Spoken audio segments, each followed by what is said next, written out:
दोस्तों, जैसा कि आप सभी को पता है कि बिहार में जो 7th फेज़ की स्वीकृति मिली है कि आप सभी के 3 लाख पदों पर बहाली होगी। इसमें आपने सीटेट, बीटेट, एसटेट, पेपर 1, पेपर 2 बहुत लोग जो है पास होंगे। तो आवेदन से पहले आपके पास क्या क्या डॉक्यूमेंट होने चाहिए, बहुत सारे अभ्यर्थियों का डॉक्यूमेंट्स को लेकर के कमेंट आ रहा था। सबसे पहले तो हम लोग बात कर लेते हैं इसकी कि बहुत सारे अभ्यर्थियों का इस पर कमेंट आ रहा था कि मैम हम लोग बीएड अपियरिंग है, डीएलएड अपियरिंग है, जैसे फर्स्ट सेमेस्टर है, सेकंड सेमेस्टर है, तो क्या हम लोग जो है इस शिक्षक भर्ती में अप्लाई कर सकते हैं। तो दोस्तों देखिए, अपियरिंग वाले को यहाँ पे अप्लाई नहीं कर सकते हैं, क्योंकि जो आवेदन की लास्ट डेट होती है ना, उस लास्ट डेट से पहले आपका जो डॉक्यूमेंट है वो पूरी तरह से कंप्लीट होना चाहिए। तो जैसा कि अगर आप जो है फर्स्ट सेमेस्टर में हो या सेकंड सेमेस्टर में हो, तो आप जो है उसी का मार्कशीट या मार्कशीट आपके पास होगी। आपकी कंप्लीट मार्कशीट तो होगी नहीं, तो आप लोग जो है इसके लिए एलिजिबल नहीं हैं। हाँ, तब एलिजिबल होंगे जब नोटिफिकेशन आ जाता है, एप्लीकेशन फॉर्म जो है सबमिट किया जाता है, उसके लास्ट डेट से पहले अगर आपका सारा डॉक्यूमेंट कंप्लीट है तो आप जो है इस शिक्षक भर्ती में शामिल हो सकते हैं। दूसरी बात दोस्तों देखिए, अगर यहाँ पे मैं बता दूँ, जैसे पेपर 1 को लेकर के आपके जैसे क्लास 1 to 5 के लिए यानी प्राइमरी के लिए क्या क्या डॉक्यूमेंट होने ज़रूरी हैं। तो दोस्तों आपका हाई स्कूल, इंटर और आपका जो डीएलएड हो और आपका सीटेट जो है पेपर फर्स्ट जो है वो क्वालिफाई होना चाहिए।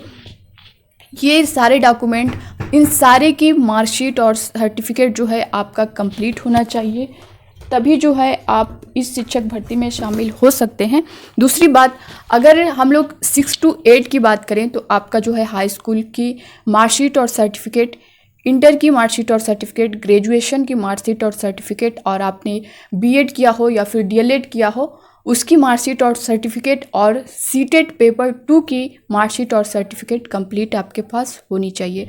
ठीक है, तो ये आपका प्राइमरी और अपर प्राइमरी से रिलेटेड आपकी ये सारी चीज़ें क्लियर हुई। और दोस्तों अगर हम लोग जो है एस्टेट की अगर बात करें तो आपका इसमें जैसे 9-10 के लिए आपका जो है पेपर 1 जो है ये क्वालिफाई होना चाहिए और उसकी मार्कशीट सर्टिफिकेट आपके पास होनी चाहिए। और 11-12 के लिए आपका पेपर 2 एस्टेट का जो है ये आपके पास इसका डॉक्यूमेंट्स होना चाहिए। दोस्तों अगर अब इसके बाद हम लोग बात कर लेते हैं कि जो है कि आपका ये आय किसके किसके पास होना चाहिए। तो दोस्तों ये तो सबके पास होना चाहिए, आय प्रमाण पत्र जो होता है। और जाति प्रमाण पत्र की बात करें तो दोस्तों जाति प्रमाण पत्र जो है ओबीसी, एससी, एसटी वालों का लगता है। तो अगर आप इस कैटेगरी से बिलोंग करते हैं तो आपका जो जाति प्रमाण पत्र लगेगा। और ईडब्ल्यूएस की बात करें तो दोस्तों ईडब्ल्यूएस उन्हीं का लगता है जो जनरल में आते हैं और इकोनॉमिकली वीकर होते हैं, तो उनका ईडब्ल्यूएस उसमें लगेगा। ठीक है, तो ये सारी चीज़ें जो है जो डॉक्यूमेंट्स लग सकते हैं, जो सारी चीज़ें थी, सारा प्रोसेस मैंने आप सभी को बता दिया है। और दोस्तों अगर आप सीटेट पास हैं, बीटेट पास हैं, तो जो है आप लोग इन सारी चीज़ों के लिए पेपर 1, पेपर 2 पास हैं, तो आप जो है प्राइमरी, अपर प्राइमरी दोनों के लिए एलिजिबल हैं। और ये सारे डॉक्यूमेंट दोस्तों जो आपके हैं ये आप लोग जो है पूरी तरह से प्रिपेयर रखिए, क्योंकि अगर जो है आपका जब आवेदन लिया जाएगा तो आपके पास ज़्यादा टाइम नहीं होगा, किसी चीज़ में मिस्टेक हो जाता है, जल्दी बन नहीं पाता है। तो ये सारी चीज़ें आप लोग रेडी रखिए ताकि आपको आगे कोई प्रॉब्लम ना हो, कोई परेशानी ना हो। तो अभी से ये सारी चीज़ें आप लोग अपनी रेडी कर लीजिए डॉक्यूमेंट से रिलेटेड।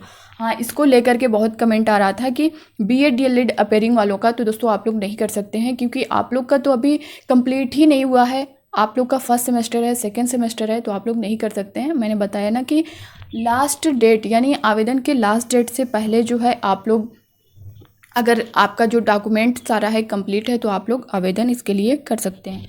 और दोस्तों यहाँ पे मैं बात करूँ जैसे फीमेल को लेकर के कि क्या अदर स्टेट के जो फीमेल हैं क्या वो अप्लाई कर सकती हैं।